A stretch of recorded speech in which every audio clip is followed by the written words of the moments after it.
العراف والساحر الكوتديفواري يهز العالم باكتشافه سحرا موجودا لمنتخب الجزائر في مكان غير متوقع.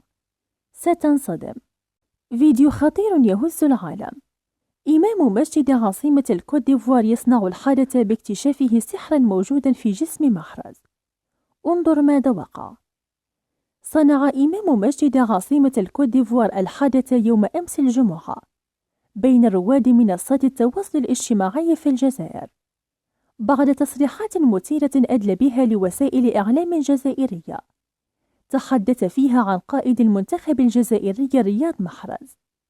وكشف إمام مسجد عاصمة الكوتديفوار في تصريحاته لقناة الهداف أنه يحب كثيرا مشاهدة لاعب المنتخب الجزائري رياض محرز، مذكرا بأنه يلعب بشكل أفضل مما قدمه في المباراة الأخيرة ضد غينيا. ووصف إمام العاصمة محارب الصحراء محرز بأنه قد تعرض لأحد أنواع الشعوذة والسحر من قبل أحد السحرة الموجودين في الكاميرون والكوتديفوار، والآن قد قمت بفك هذا السحر الأسود الخطير الذي كان سينهك اللاعب رياض محرز، استنادا إلى الأرقام الرهيبة التي صنعها مع فريقه الإنجليزي.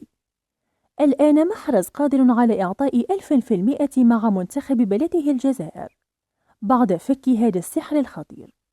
وتداول نشطاء جزائريون كثر مقطع فيديو إمام مسجد عاصمة الكوتديفوار على نطاق واسع، وأرفقوه بعبارات الإشادة والشكر بعد الجميل الذي قدمه لرياض محرز نجمهم الأول لمنتخب بلدهم الجزائر.